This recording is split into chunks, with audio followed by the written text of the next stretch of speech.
Our husbands are to be the breadwinners and we are the bread makers.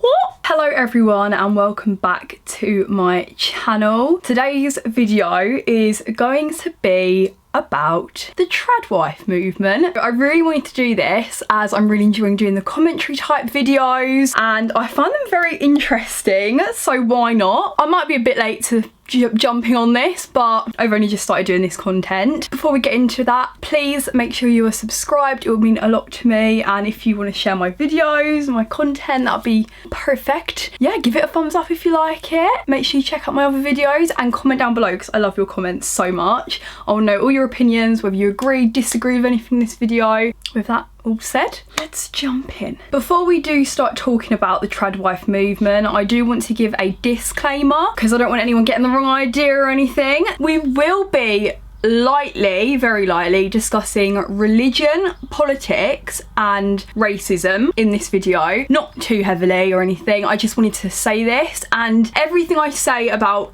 that certain religion or politic followers doesn't mean everyone who is that religion acts like that. Does that make sense? I just want to make that clear. I have nothing against anyone. I'm really pretty easy. This is not aimed at everyone, please remember that. And also saying that, this video also is not aimed at every single tradwife. Obviously, these are some very extreme examples. That's it really. I just wanted to put that across so you don't think I'm being evil or anything. What is a tradwife? So tradwife is short for traditional wife. According to many women who self-identify as a tradwife, tradwives is a subculture of housewives who believe in clear gender roles and the importance of homemaking and patriarchal marriage. Key to the tradwife identity is being a stay-at-home wife or stay-at-home mother and doing activities that involve around the household, such as cooking, cleaning, laundry, tending to vegetables, a lot of them have farms, and just looking after their kids if they have some.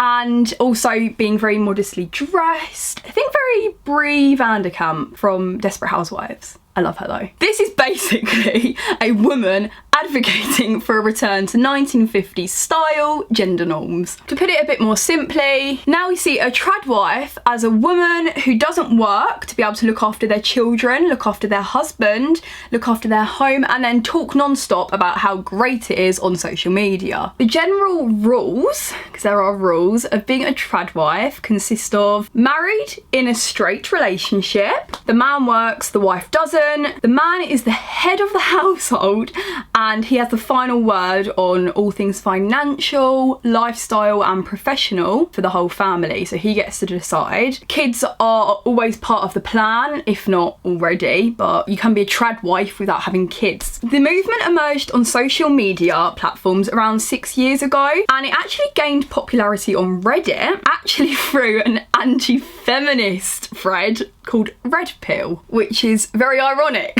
These people saying they aren't anti-feminist and then they're literally, it's basically the Red Pill, and the anti-feminist thing is basically a man-made thread of just women hating men, to be honest.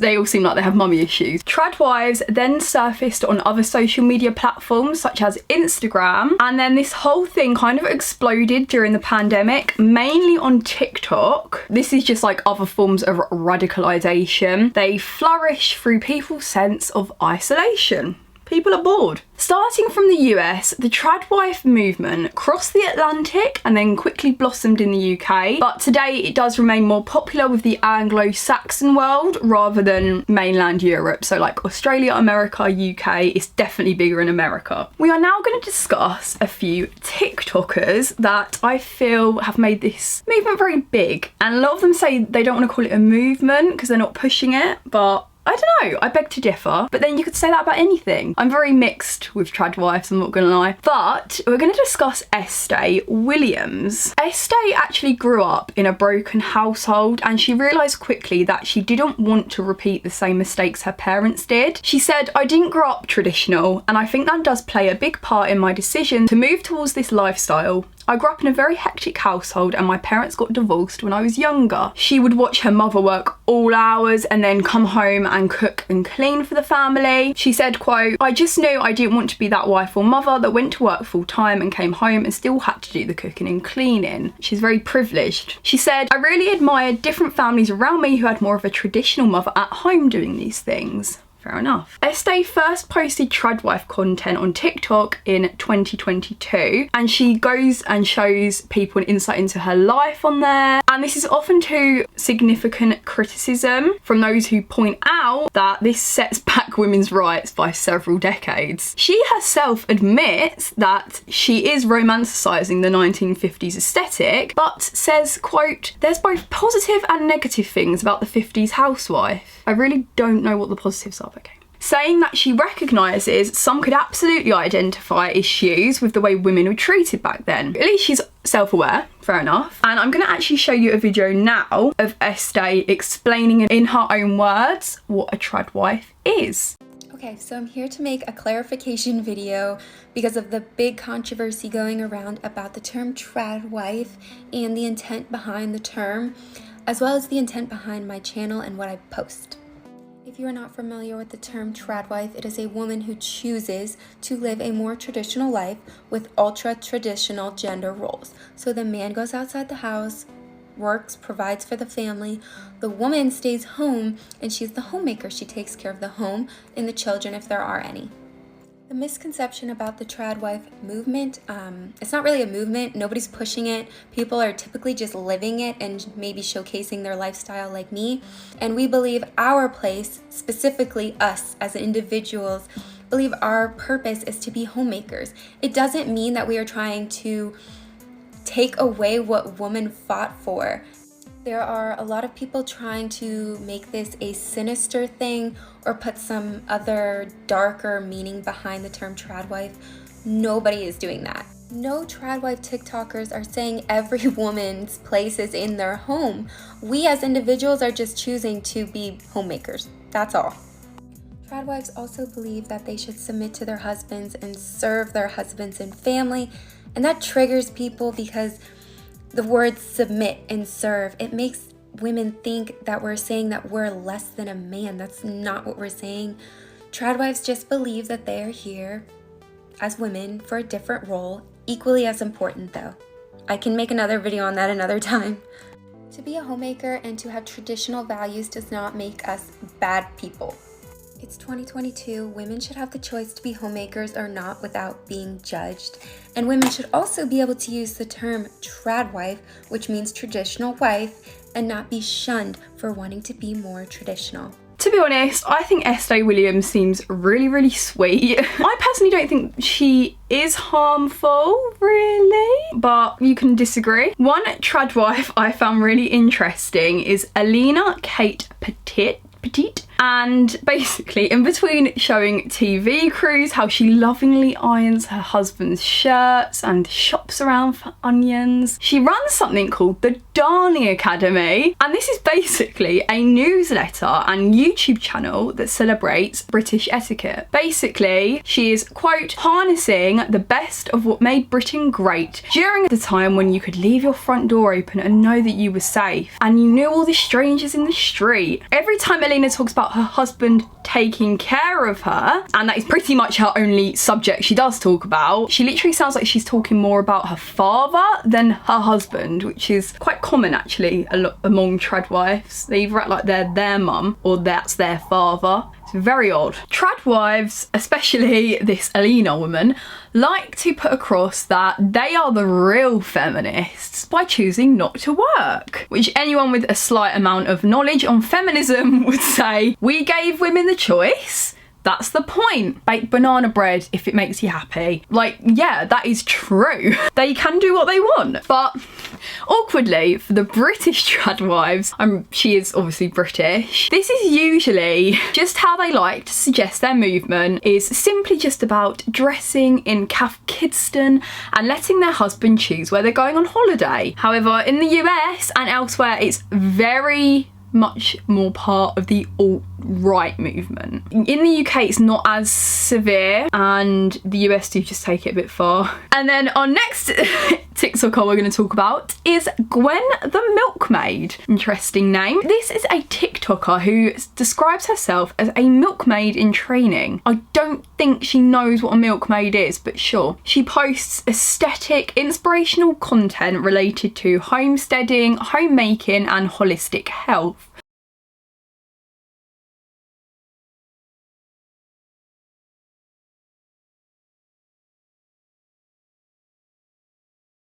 A lot of these trad wives don't believe in medication or vaccinations. I'm not saying this one specifically doesn't. I don't know, but I just thought I'd add that. And she often labels her videos like hashtag tradwife, hashtag traditional marriage.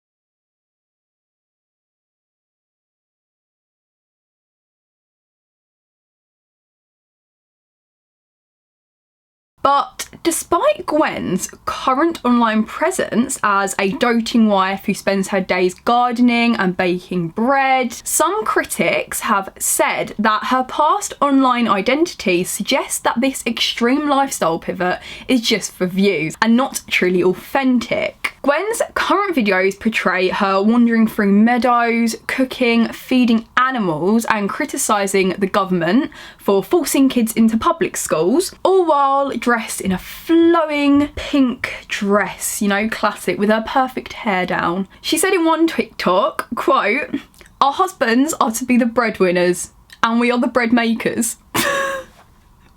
What? Sorry, that really made me laugh.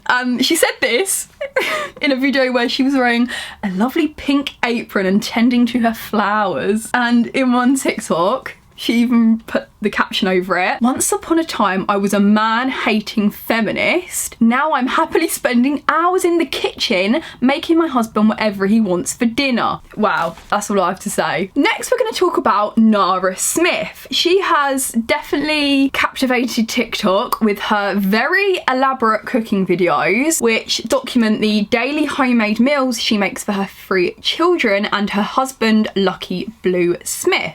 They actually got married in 2020 in February, and the pair have had 3 children, and this is all before Nara had turned 23, so very young. She shared in a TikTok that she had always wanted to be a young mum, explaining that she didn't feel like she was missing out on any fun or partying as she'd already experienced that even younger. She actually originally had plans to be a marine biologist, so wow, very clever. Nara said that her plans shifted and she now focuses on cooking and social media. This morning my toddlers requested some cornflakes for breakfast, but I don't usually keep those in the house, so I just decided to make them. I combined some cornmeal, corn flour, and a tablespoon of coconut sugar with some water until it was batter-like consistency. I then lined my baking tray with some parchment paper before pouring my mixture onto it. I made sure to spread it as thin as I could. The thinner you get this batter, the crispier your cornflakes will turn out. And I popped it in the oven for about 15 minutes before pulling it back out and breaking up my pieces. At this point it's still very soft, so it's easy to rip everything apart and get it into the shape and the size that you want. Once I was done ripping all of them up, I popped it back in the oven for about 50 minutes to an hour at a very low temperature. Once they were all cooled down and crispy, I poured my toddlers some cereal into their bowls. Today was a day that they wanted milk with their cereal, so I poured some milk on top, and their breakfast was done. I've been on a real cornflake kick lately, so this is very exciting for them. My husband was on his way out to get a cookies and cream soft serve, but I told him I'll just make it for him instead, so that's exactly what I did. I started by making my Oreos by combining some flour, cocoa powder, butter, some sugar, and egg, and then letting that go until it all comes together. Then I grabbed a baking sheet that was lined with parchment paper and formed little balls that I spaced evenly onto it. I ended up making 2 baking sheets, and once the balls were formed, I used my palm to flatten them out. I put them in the fridge for about 10 minutes and then popped them in the oven for 10 minutes. And while those cooled, I got started on my filling, which was just butter, vanilla, and some powdered sugar. I beat that until it was light and fluffy, and then transferred it over to a little Ziploc bag because I didn't have a piping bag. The filling was so delicious, I kept snacking on it while I was filling my Oreos. After spreading an even layer on one of the cookies, I put another one on top, and there you go. I put some of them aside and then used the rest for my soft serve ice cream. Then I put all of my Oreo cookies in there, let it go for another 5 to 10 minutes, and I could not not resist having a bowl myself, and it was really good. After receiving hateful comments, Nara gave a disclaimer at the start of a video saying that she enjoys cooking for others and that she isn't expected to do it by anyone. She's always dressed completely perfectly, and some may say she posts unrealistic videos of herself, literally making Oreos from scratch as an example. Like, who does that? It's great. I wish I could make Oreos from scratch, I'm not gonna lie. It is very over the top, but then why do people care, if that makes sense? Because really, social media is like it's dress up, it's stage, it's social. A lot of these influencers, especially on TikTok, aren't showing their real lives, and this is just another example. I don't really think she's a strict trad wife. In that sense, I don't think she's harming anyone,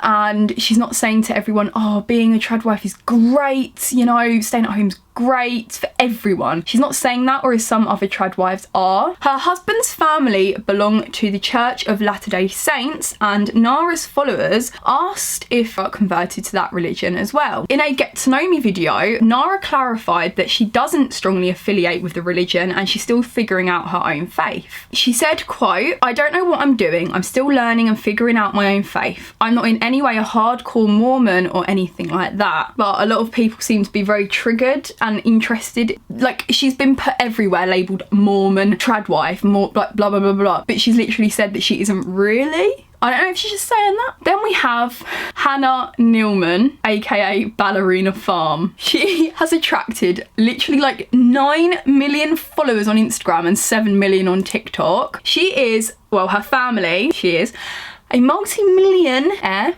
Mormon. Her idyllic content shows her life as a homemaker at her family's farm in Utah. This is the biggest controversies with influencers, Ballerina Farms edition. So Hannah Nealman, aka Ballerina Farms, who's also known for making those mouth-watering meatball subs in her cozy kitchen, is also part of the Triad Wives or Traditional Wives on TikTok series. Some drama started to surface once people found out that her father-in-law, David Nealman, is the owner and founder of 5 different aviation companies like JetBlue, Azul, and Breeze Airways, basically saying that her family has a crazy amount of money. And here's where it gets interesting.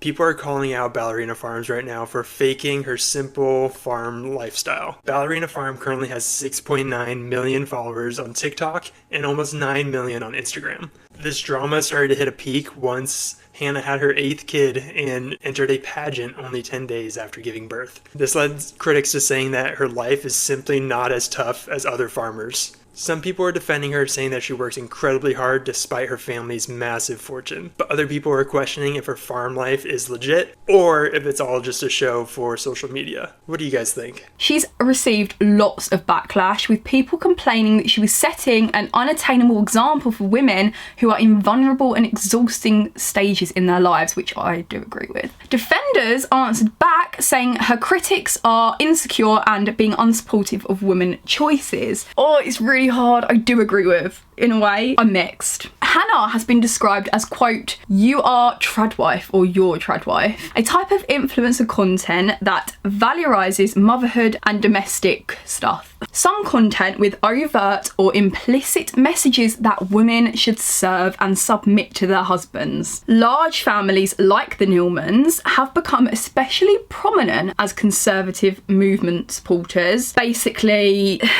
those supporters are trying to restrict abortion and centering birth rates in arguments about race and stuff like that, so not great. Now we've discussed some TikTokers, we're going to talk about other bits and bobs and all the problems surrounding it. First up, we have hypocrisy. Trad wives are actually working. The ones on social media are working. They are content creators, they're on TikTok, they have YouTube channels, they do Instagram, they are putting out work and usually making money off of it, whilst at the same time saying that they aren't working and that women shouldn't work. Not all of them say women shouldn't work, but a lot of them do give off that vibe that they're like, women shouldn't work. They are literally working. They have the ability to do this because of the very feminist values that they fight against. Because let's be clear, life was a lot worse for every woman in the 1950s than it is now.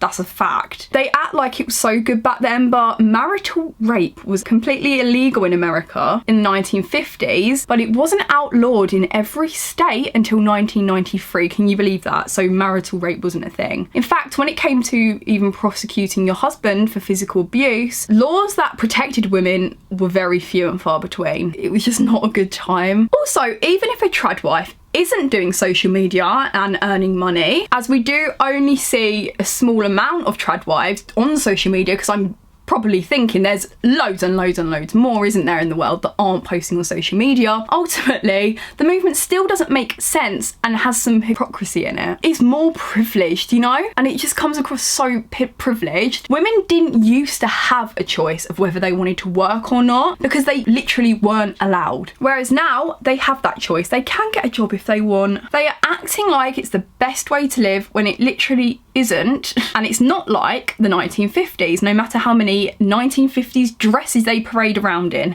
It's just not. And you're not going to go back to that time. And why do you want to? Discussing the anti-feminism aspect now. Gender roles, the societal expectation regarding the behaviours, attitudes and responsibilities deemed appropriate for men and women, have undergone significant transformations through the years. Historically, rigid gender roles confined both men and women to predetermined roles within the family and society. Women were predominantly assigned domestic and childbearing responsibilities, while men were expected to be the primary breadwinners and providers. However, with the uprise of the feminist movement in the mid-20th century, these traditional roles began to be challenged. Women sought equality, pushing against social norms to secure opportunities in education, employment and leadership. Today, feminism is supposed to honour each individual's right to choose whether you want to work or stay at home and provide and be a homemaker, or to be both or to be neither, no matter your gender. That's how it's supposed to be.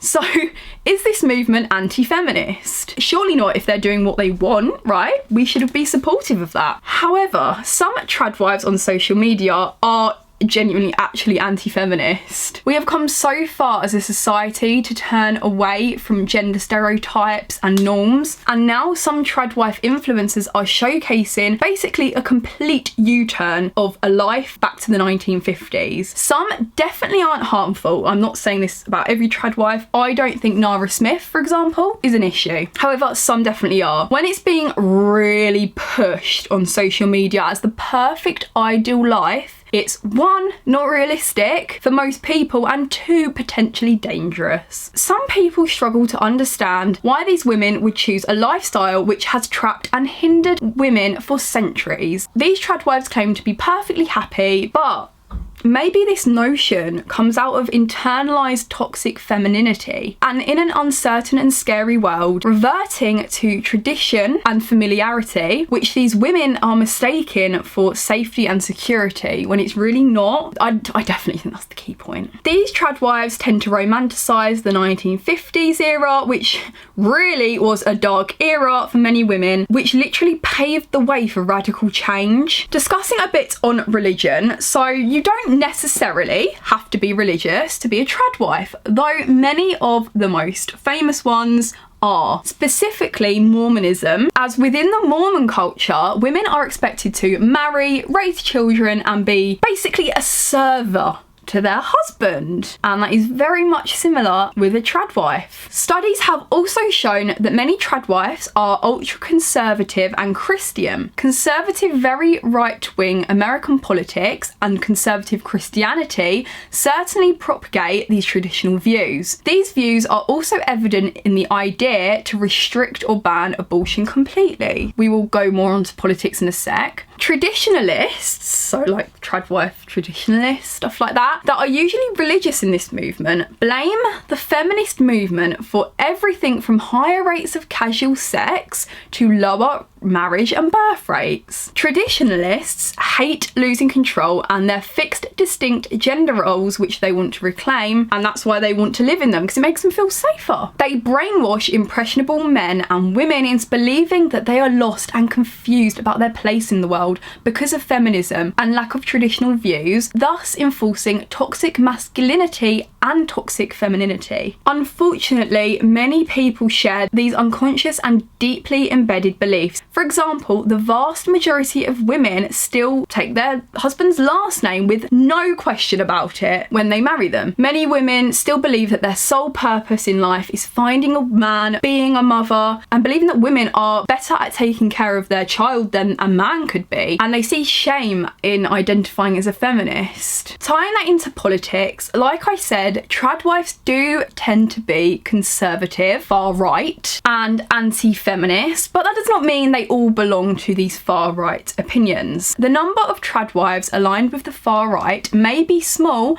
but their popularity on social media platforms suggests that it's growing. In 2020, UK-based extremism researcher Julia Ebner suggested 30,000 women identified as trad wives or red pill women. Red pill women is women aligned with the far right male online community Red Pill, who claim to be awakened to male subjugation by feminism. Far right trad wives believe that society is problematic in its sense of moral and cultural decline and consumerism, also sexual depravity and promiscuity, and unnatural ways of living. They're basically massive snobs, and they think this is all supposedly engineered to weaken the white race. Becoming a trad wife is one way far-right women push back against these supposed threats. So yeah, like I said, literal snobs. Some do believe that the search for love is what radicalises a lot of trad wives. They adopt the rhetoric of men's rights activists who want a return to traditional power roles and exaggerated notions of femininity and masculinity.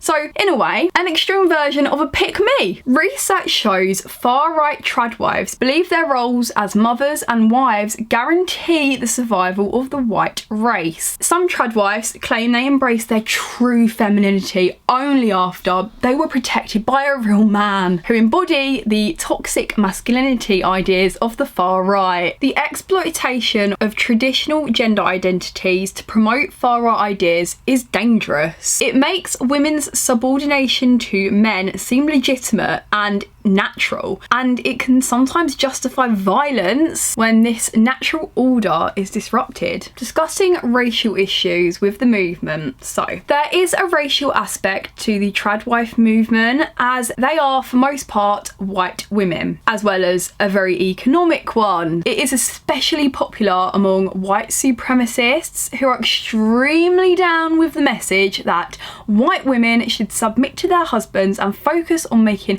as many little white babies as possible with their little blonde hair and living in their magazine perfect kitchens and gardens. In order to live as a 1950s housewife, a household must be able to sustain itself on a single salary. A tough task for many people these days given the cost of living crisis. It's an extremely privileged movement. Trad wives will promote a return to traditional values of stay-at-home wives, like I said. More on racism in this movement. In fact, in 1918, Greenville, South Carolina passed a law that forced black women to be employed outside of the home, and they had to carry around a labour identification card that stated where they worked, and this had to be produced on demand. That is crazy, and obviously white women didn't work in the 1918s.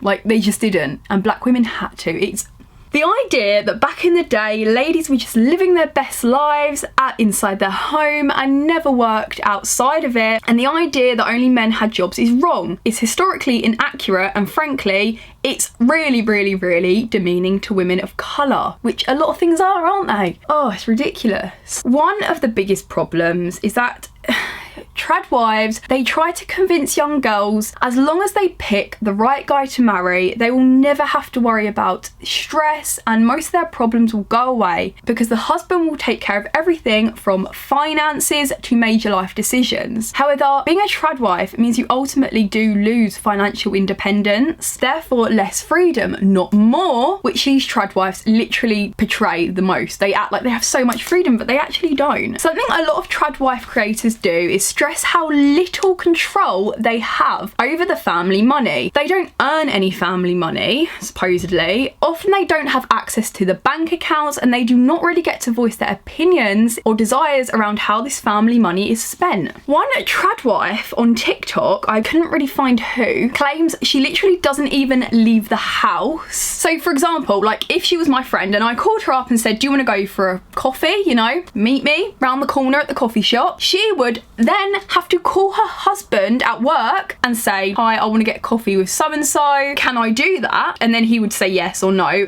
before she could even leave the house. Obviously that's an extreme side of this, but it does happen. Trad wives create controlling situations. It goes to illustrate a point, which is that when we cede control over our financial lives, we cede control over the rest of our lives as well. What does that mean for these women? It means they have no work history, no work references, and they don't have any financial access or accounts in their own name. And this will be very difficult if they get a divorce or if their husband passes away. The USA have Social Security, which is a very thin social program that aims to help people pay for things later in life. The idea with Social Security is that you pay in the program in your working years so that when you are retired, you can withdraw money from the program. How much money you're able to withdraw is down to how long you worked and how much you've paid into the program. People who do not work outside of the home have significantly less access to Social Security than people who do work and go out. Now, there is an allowance in the program if you are a stay-at-home wife and your partner works outside of the house. But what if your partner passes away? As his wife, you do get access to his Social Security benefits, which is great. However,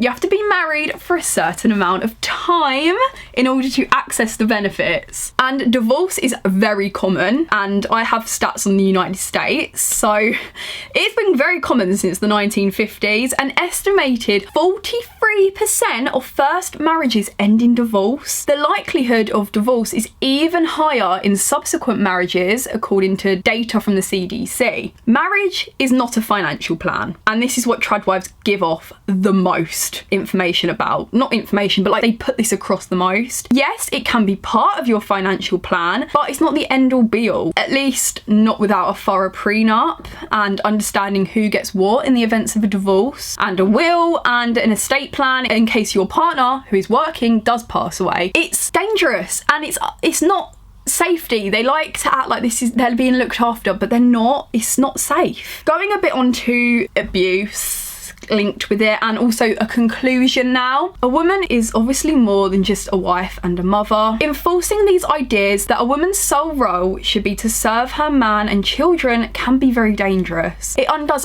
all the changes that feminists, and not even just feminists, just women in general, have fought for. It reverts back to the days when women would financially depend on men and had complete scarce opportunities in the job world. The key part of being a trad wife is being financially dependent on your husband, and most trad wives actually claim that their husbands give them an allowance. I know, being a housewife isn't work and you aren't being paid for your labour, but you're literally doing labour. You might as well work. It is like modern day slavery in a way. It's obviously cheaper than to pay for a maid or a cleaner or a cook. So in order for a woman to be under a man's roof for free, she needs to cook and clean in exchange for him. Obviously not all trad wives are like this, but it's the deeper meaning. It's the man's house too, and surely he should be responsible for helping a bit, you know? But that isn't what being a trad wife is. That's not the point of it. In a way, it is literally like being your husband's mother. You're doing everything for him, just like his mummy did when he was growing up. The trad wives refused to see the pitfall and dangers in this ultra traditional setup that they worship. Many women in the 1950s felt trapped and unhappy, hence why we pushed for a change in society. These women also experienced a lot of domestic abuse in this setup of a household. The traditional setup gives way for and encourages men to abuse women. You hear them stories back then of the overworked and overstressed traditional alpha husband who would come home from work and demand dinner on the table and take his anger out on his wife and children. It's a story told again and again, and they would spend little time in the home and engage in extramarital affairs, and obviously it's difficult for the wife to leave because she has no money of her own. This can lead to not just physical abuse but also verbally and mentally and also financial abuse. It's a risky road to go down, and lonely. It can be very lonely. And also, what happens when a trad wife's husband leaves her and trades her in for a younger model once his wife no longer fulfills his purpose? Like I said, traditional men tend to like the comfort of having a wife to cook and clean for them and serve their needs, and also a mistress on the side for sexual gratification. This ultra traditional setup certainly leads men to think women are just there to serve them a certain purpose. The trad wife mentality also enforces toxic gender stereotypes and behaviours such as men being aggressive, violent and prone to being unfaithful. Yes, this does sound like stereotypes, but I mean, it happens more than not. Trad wives then make an excuse for their husbands' infidelities or aggression, and the husbands of these trad wives will see women as inferior, submissive and stupid, over-emotional, the classic. What can happen is they take away their independence because they see you are bowing down to them, or how the husband, and then they're like, I can take her financial independence away, political independence. Most importantly, this can take away, and they can take away, any interests outside of being a wife and a mother. However, women are just as guilty as forcing this inequality as men are, and harmful double standards just like men are. These women allow men and other women to get away with toxic behaviours such as slut shaming and the mummy mafia that enjoy criticising and shaming other mothers, never fathers. It's always mums being shamed, never dads. And it's not just men that needs change, it's definitely women too. Trad wives encourage the already fragile need for gender conformity, which then leads right back to women complaining about inequality and wanting change. It's a vicious cycle. It just goes round and round. These trad wives will soon be complaining about how their husband doesn't lift a finger around the house and using the argument that he, quote, works all day and I just sit around all day with the kids. I doubt these trad wives will still love being a trad wife and still see it as a choice when reality hits. I genuinely think most trad wives, especially the ones on TikTok, haven't been married that long. You'll get lonely and bored. The trad wives say that their lifestyle is their choice and that no one is forcing them into it. But are internalised beliefs really a choice? Obviously, nobody's putting a gun to their head and saying to them, you have to be a trad wife. But they have been subconsciously brainwashed by society and fundamentals. The majority of enlightened and aware women wouldn't really want to spend their life blindly serving a man and offspring and sacrifice their own needs and interests. Traditionalists say that women are pressured into having careers and balancing work and childcare. Same can't be said for men though. So it's okay for a man not to have that dilemma. There's so much emphasis on mum guilt, mothers who feel guilty for going back to work or even having some time to themselves. You don't have the notion of dad guilt. In that case, what is the point of a child having a father if little apart from financial support is required from him? Money definitely isn't everything, and a father's time and love and attention is so much more precious to a child. It does make me sad for these trad wife children, and not just that, but these children are growing up thinking this environment is normal. I really doubt trad wife, like mums, are saying to their kids, oh, you can go get a job, you know, you can explore, go get a uni degree if you want, do whatever you want. I think they will most likely push onto them, this is how you live, you serve your husband. And it's dangerous, it can be dangerous. So that is the conclusion of my video. I want to know your opinions down below. I think, like everything, there's a spectrum. There's the unproblematic trad wives, you know, do what you want. If you're in a safe and healthy marriage, do it. And then there's the ones that aren't, and they don't realise it yet, and it is a little bit scary. But when you look at these trad wives on TikTok, don't think, oh, I want their lives. You might want their lives, but don't feel like you're missing out on anything, because you always want what you don't have. Trust me. It can be very lonely by the looks of things. I've never been a trad wife. I don't think I could be. That is the end of today's video. I really hope you enjoyed. Please comment down below your thoughts and opinions and recommend me videos that you want to see. Give it a big thumbs up and subscribe. I love you all. Bye.